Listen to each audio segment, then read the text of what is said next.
Hello students, welcome to my YouTube channel Sushma Rajgupta. हम लोग कर रहे हैं BCom 6 semester operation research subject, जिसमें आज हम नया चैप्टर शुरू करने जा रहे हैं, that is assignment. Examination point of view ये चैप्टर बहुत इंपॉर्टेंट है, तो हम लोग वन बाय वन इसकी सारी प्रॉब्लम्स कवर करने की कोशिश करेंगे। चलिए शुरू करते हैं।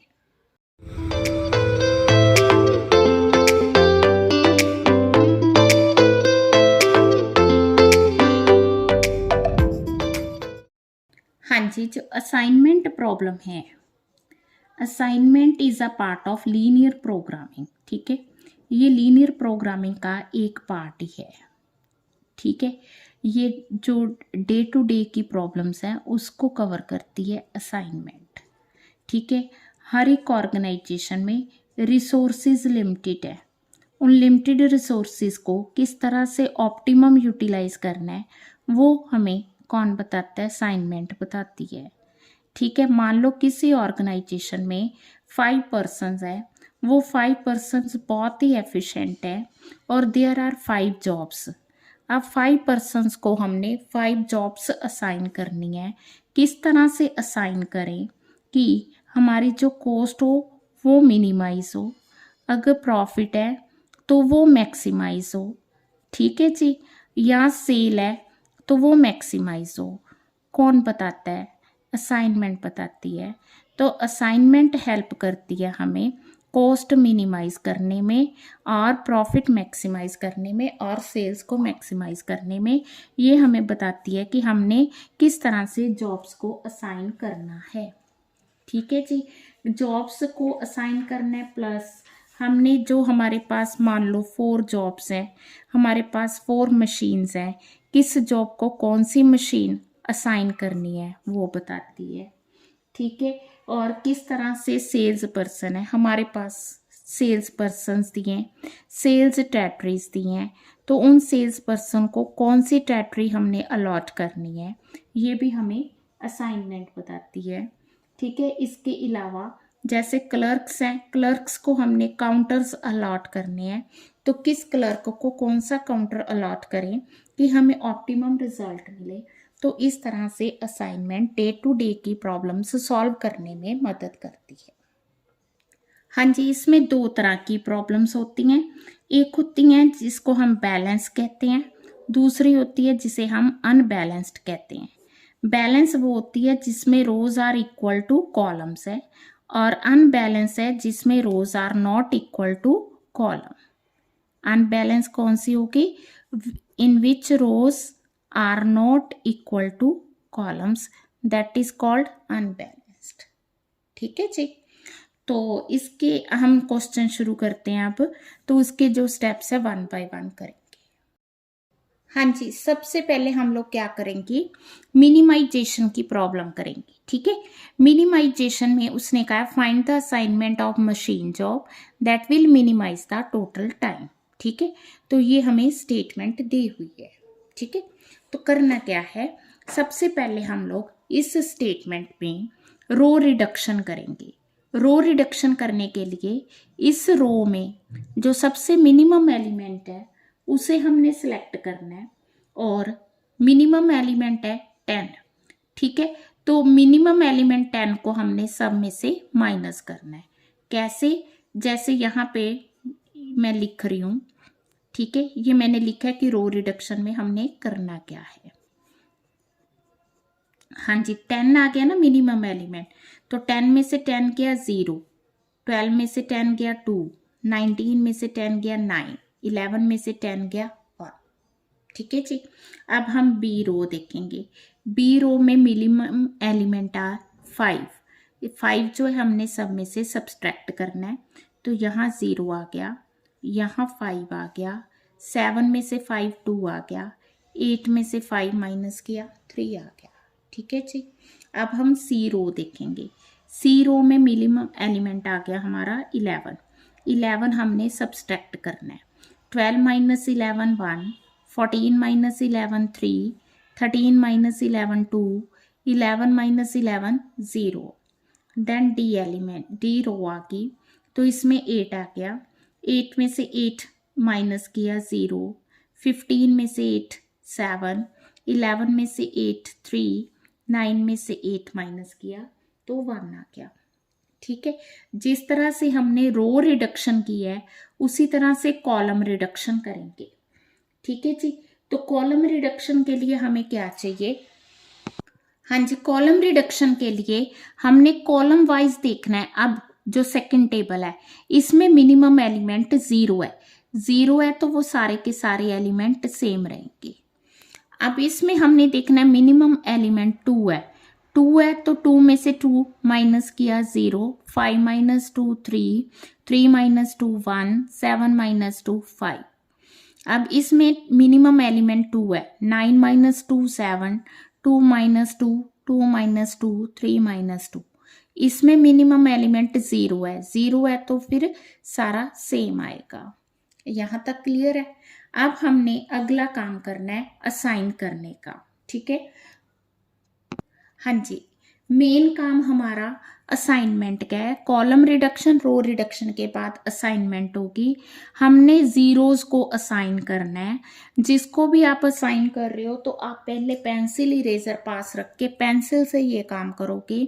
जैसे मेरे पास ये 0 आ गई, इस रो को ए को अगर हमने ये वाली मशीन अलॉट कर दी है, ठीक है, अब ए को कोई और मशीन अलॉट नहीं होगी तो हमने पहले ए को ये अलॉट कर दी है।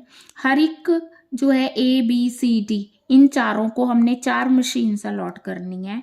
तो अगर ए को ये मशीन अलॉट होगी है तो बी को ये वाली मशीन अलॉट नहीं होगी, तो फिर बी को थर्ड मशीन अलॉट होगी क्योंकि फर्स्ट ऑलरेडी अलॉटेड है। सी को कौन सी मशीन अलॉट होगी? सी को थर्ड मशीन अलॉट नहीं होगी, फिर सी को फोर्थ मशीन अलॉट होगी।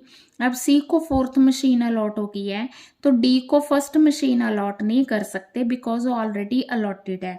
अब मैंने पेंसिल इरेजर इसीलिए रखी है। अब इसको हमने माइनस मतलब कि रब कर देना है। इट मीन्स कि अब जो सेकंड मशीन है वो किसी को नहीं अलॉट हो रही, वो सिर्फ ए को अलॉट हो सकती है। तो फिर ए को हम सेकंड मशीन अलॉट करेंगे और डी को हम फर्स्ट मशीन अलॉट करेंगे। ये जो आपने मशीन्स अलॉट करनी है सबको अलग अलग मशीन्स अलॉट करनी है और सिर्फ वही करनी है जिसमें हमारे पास 0 है। Point clear? तो पेंसिल इरेजर से करोगे सो दैट जैसे मेरा गलत हुआ कि अगर ऐसे हो जाए तो आप उसको रब करके दोबारा असाइन कर सको। देखो क्लियर है? ए को अगर हम फर्स्ट मशीन अलॉट करते हैं तो सेकंड मशीन किसी को अलॉट नहीं हो रही है, तो ए को ही सेकंड मशीन अलॉट हो रही है तो क्यों ना फिर डी को फर्स्ट अलॉट कर दे। तो इस तरह से हमने अलॉटमेंट करनी है।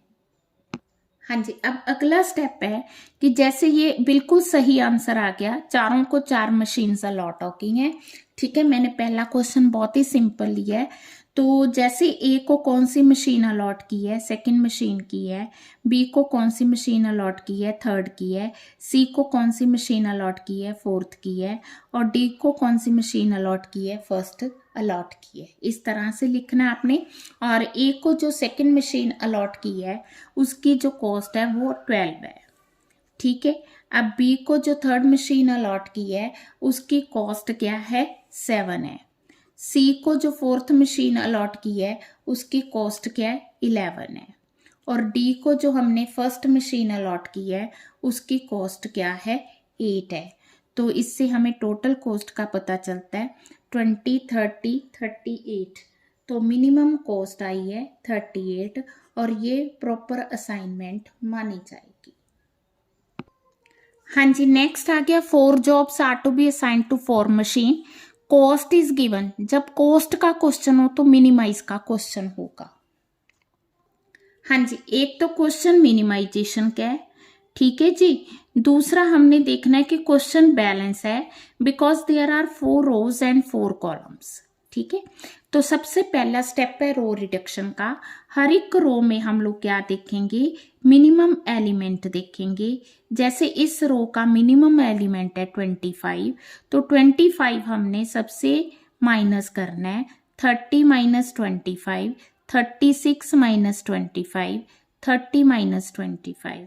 क्लियर है? सेकेंड रो में देखो मिनिमम एलिमेंट क्या है? इट इज 15, तो 0 आ गया। 8, 4 एंड देन 7। क्लियर है। 15 हमने सब में से सब्सट्रैक्ट कर दिया। इसमें मिनिमम एलिमेंट है 25, अगेन 0, देन आ गया 5, 3, 3। ठीक है जी। यहाँ पे 15, अगेन 15 आ गया 0। ठीक है, देन आ गया 10, देन 5 एंड 5। समझ के। तो इसके सेकंड स्टेप है हमारा कॉलम रिडक्शन करने का। तो हम लोग क्या करेंगे, कॉलम रिडक्शन करेंगे। कॉलम रिडक्शन के लिए उसी तरह से, हाँ जी, कॉलम रिडक्शन के लिए तो फर्स्ट कॉलम में हमारे पास मिनिमम एलिमेंट आ गया 0, तो इट विल रिमेन सेम। इसमें आ गया 5, 5 है तो ये 0, देन 8 माइनस 5 3, 5 माइनस 5 0, 10 माइनस 5 5 आ गया।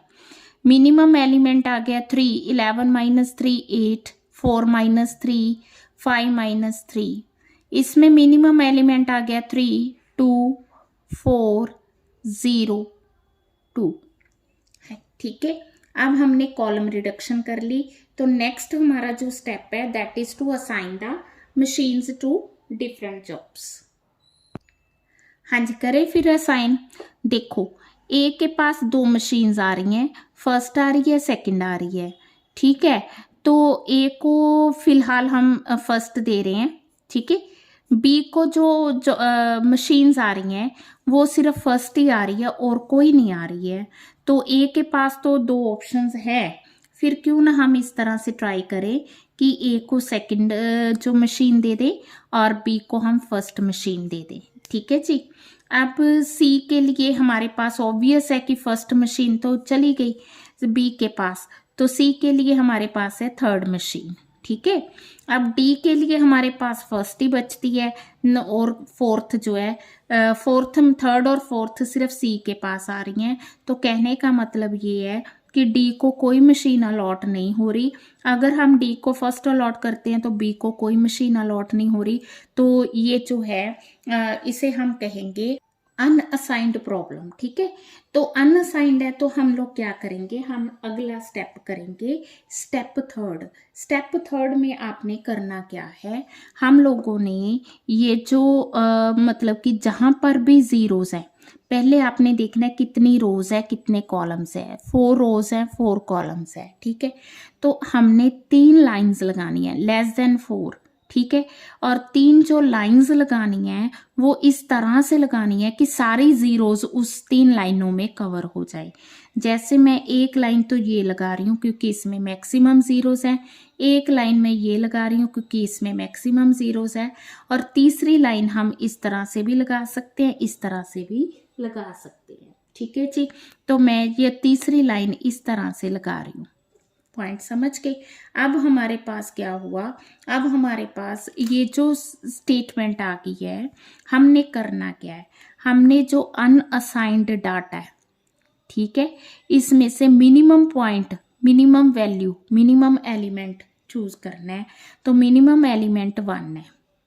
ठीक है, अब ये जो मिनिमम एलिमेंट 1 है, इन 6 में से 1 को माइनस करेंगे।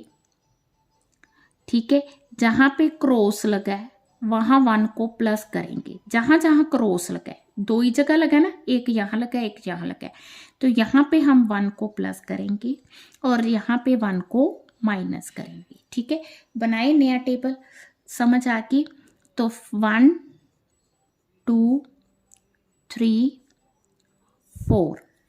ठीक है, तो मेरे पास आ गया, ये आ गया 1 क्योंकि क्रॉस है, ये 0 एज इट इज, ये 1 आ गया, ये आ गई 0, ये 0 एज इट इज, यहाँ से 1 माइनस करना है। ठीक है, तो पहले एज इट इज ले लें, 0 8 2, ये एज इट इज आएगा, इसमें से 1 माइनस किया, 2 आ गया, 0 आ गई, 3 आ गया, ये एज इट इज आएगा 0 0 0, इसमें से हमने 1 माइनस किया, 4 आ गया, 1 आ गया, 1 आ गया। अब क्या करें, अब फिर हम दोबारा असाइन करने की कोशिश करेंगे, अगर असाइन होगी वैल्यूज तो अब तो ए के पास वैसे ही सेकंड मशीन है, बी के पास ऑप्शन है फर्स्ट और थर्ड की।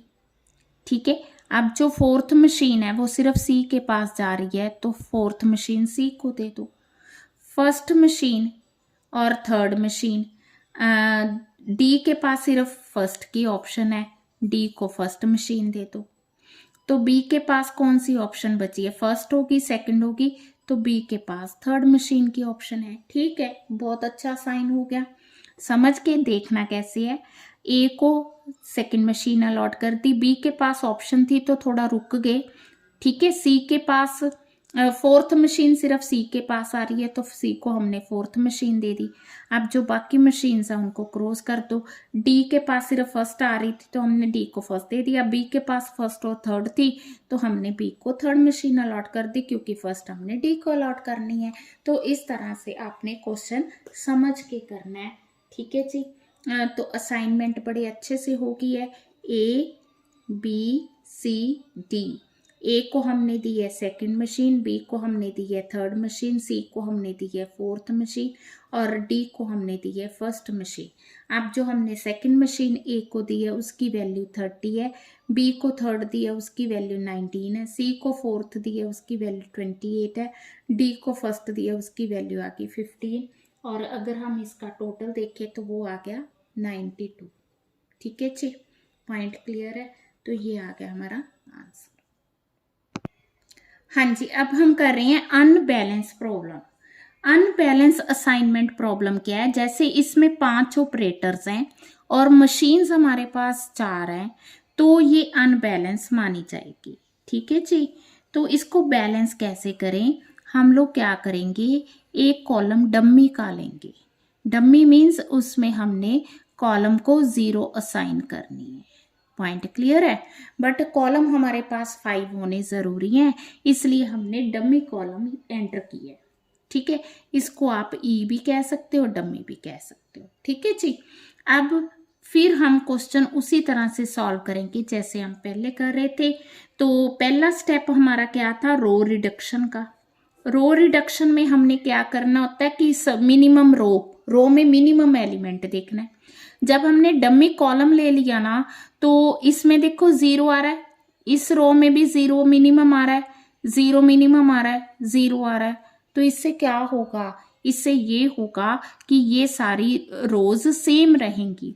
तो अगर आपने डमी कॉलम लिया है तो रो रिडक्शन का जो स्टेप है वो स्किप हो जाएगा। फिर हमने करना क्या है, कॉलम रिडक्शन करनी है। कॉलम रिडक्शन के लिए उसी तरह से मिनिमम एलिमेंट चूज करेंगे और उसे सब्सट्रैक्ट करेंगे हर एक कॉलम में से। ठीक है जी। हर एक कॉलम में से मिनिमम चूज करके उसी कॉलम में से उसे सब्सट्रैक्ट करेंगे, एक कोई सब में से नहीं करना है। पॉइंट समझ के। तो हमारे पास आ गया। ठीक है, देखो इसमें तो 0 ही आ गया बाय चांस, तो ये तो सेम ही रहेगा। इसमें मिनिमम 2 आ गया। ठीक है, तो इन सब में से 2 माइनस करना है। 4 5 5 4 0, इसमें 2 मिनिमम आ गया। 2 0 0 3 2, इसमें 1 मिनिमम आ गया। 2 0 3 6 5, इसमें तो जीरोस आएंगी ही आएंगी। अब कॉलम रिडक्शन हो गया, रो रिडक्शन हो गया, तो अगला स्टेप क्या होगा, अगला स्टेप होगा हमारा असाइनमेंट का। तो हमने जॉब्स मशीन्स असाइन करनी है ऑपरेटर्स को विद पेंसिल एंड इरेजर। ठीक है जी। तो हमारे पास जो फर्स्ट पर्सन है उसके पास सिर्फ ई मशीन ही आ रही है। ठीक है, जो सेकंड पर्सन है उसके पास 3 मशीन्स है, रुक जाइए। थर्ड जो ऑपरेटर है उसके पास सिर्फ सी मशीन आ रही है।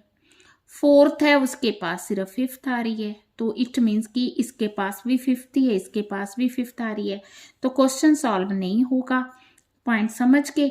तो ये पॉसिबल नहीं है, तो फिफ्थ के पास तो आ रही है। पॉइंट ये है कि इसको हम लोग प्रॉपर असाइन नहीं कर रहे हैं, तो इसलिए ये क्वेश्चन सॉल्व नहीं होगा। यहाँ से मुझे पता चल गया। ठीक है, आपको भी पता चल गया होगा। अब हमने वो वाला स्टेप करना है, स्टेप में जिसमें हमने क्या करना है, 1 2 3 4 5 रोज है, 5 कॉलम्स है, तो हमने 4 लाइंस ठीक है, ज़्यादा से ज़्यादा 4 लगानी है, 4 लाइन्स इस तरह से लगानी है कि ज़ीरोज़ सारी कवर हो जाए। ठीक है, तो एक तो इसी में सारी ज़ीरोज़ कवर हो रही हैं, दूसरी इस रो में ज़ीरोज़ कवर हो रही हैं। ठीक है, तीसरा इस रो में ज़ीरोज़ कवर हो रही हैं, और चौथा इस रो में ज़ीरोज़। 4 से ज़्यादा लाइन्स हमने नहीं लगानी। अब ये जो रह गए हैं, है ना, ओपन एलिमेंट्स, तो इनमें कोई भी ज़ीरो नहीं होनी चाहिए, ये ध्यान रखना है। ज़ीरो नहीं है तो इनमें मिनिमम पॉइंट क्या है, 1 है। 1 को हमने यहाँ से माइनस करना है, और ये जहाँ पे क्रॉस लगा है वहाँ पे 1 को प्लस करना है। क्लियर है? करें। तो स्टेप चल रहा है हमारा A B C D E। ठीक है जी, इसमें पॉइंट्स बहुत हैं तो 1 बाय 1 सारे पॉइंट्स कवर करेंगे। क्वेश्चंस में आपने सारी वीडियोस देखनी है। तो यहाँ से मैं 1 को माइनस कर रही हूँ, 0 आ गया, 3 आ गया, 1 1 0, ये एज इट इज रहेगा। ये सारे एज इट इज रहेंगे, यहाँ पे 1 प्लस होगा, 0 5 0 0 1, यहाँ पे एज इट इज रहेगा, यहाँ 1 प्लस होगा, 3 5 0 3 1, तो यहाँ से 1 माइनस होगा, 3 3 2 5 0, यहाँ एज इट इज रहेगा, यहाँ 1 प्लस होगा, 3 0 2 5 1। समझ गए? तो अब फिर हमने क्या करना है, असाइन करने की कोशिश करनी है। तो हमारे पास इस कॉलम में सिर्फ एक ही 0 है, तो सेकंड ऑपरेटर को डी मशीन दे दो। ठीक है जी। अब सेकंड के पास ऑप्शंस तो और भी बहुत है, बट इसको छोड़ दो। थर्ड के पास अब एक ही ऑप्शन बची है, सी मशीन थर्ड को दे दो। अब ये जो बी मशीन है सिर्फ इसी के पास है, इसको बी मशीन दे दो। ठीक है जी। अब हमारी जो बी मशीन चलेगी, सी चलेगी, डी चलेगी, ई रहेगी और ए रहेगी। ए मशीन फर्स्ट को देनी पड़ेगी। ठीक है जी। और जो फिफ्थ मशीन है वो फोर्थ को देनी। देखो सारी मशीन्स आ गई, ए भी आ गई, बी भी आ गई, सी भी आ गई, डी को ये वाली आ गई, और ठीक है जी। तो बिल्कुल सही असाइनमेंट हुई है। जैसे मैं कर रही हूँ सोच समझ के असाइन करना है, बाकियों को क्रॉस कर देना है। इट मीन्स कि बाकियों को मशीन अलॉट नहीं हो सकती। ठीक है, तो क्वेश्चन बन गया अपना। अब डमी मशीन किसी को अलॉट नहीं होगी, ये भी ध्यान रखना है। तो फर्स्ट जो हमारा ऑपरेटर है उसको हम कौन सी मशीन देंगे? हाँ जी, फर्स्ट को हम ए मशीन देंगे जिसकी कॉस्ट आ रही है 1 रुपीज़। सेकेंड ऑपरेटर को हम देंगे डी मशीन जिसकी कॉस्ट अगेन 1 आ रही है। थर्ड को हम मशीन देंगे सी वाले की कॉस्ट आ रही है दैट इज 2। ठीक है, फोर्थ को हम लोग मशीन अलॉट करेंगे ई का तो कोई फायदा ही नहीं है। ठीक है, वो तो 0 है, डम्मी है। देन फिफ्थ ऑपरेटर को हम मशीन देंगे, कौन सी मशीन अलॉट करेंगे? बी की कॉस्ट आ रही है 2 रुपीज़ और कॉस्ट टोटल हमारी आ रही है 6 रुपीज़, बहुत ही मिनिमम कॉस्ट। जी, नेक्स्ट वीडियो में हम लोग करेंगे मैक्सिमाइजेशन की प्रॉब्लम प्लस इसके साथ स्टेटमेंट वाले क्वेश्चन। तो आपने सारी वीडियोस 1 बाय 1 देखनी है, मैं सारे पॉइंट्स कवर करने की कोशिश करूंगी। अगर आप मेरी फर्स्ट टाइम वीडियो देख रहे हो, आप OR के स्टूडेंट हो, तो मैं ऑलरेडी सीक्वेंसिंग की, ट्रांसपोर्टेशन की, गेम थ्योरी की वीडियोस अपलोड कर चुकी हूँ। तो आप मेरी जो प्लेलिस्ट है उसमें जाके उन वीडियोस को भी देख सकते हो। वीडियो अच्छी लगी वीडियो को लाइक करें, चैनल को अभी तक नहीं सब्सक्राइब किया तो ज़रूर सब्सक्राइब करें और ज़्यादा से ज़्यादा वीडियोस को शेयर करें। Thank you.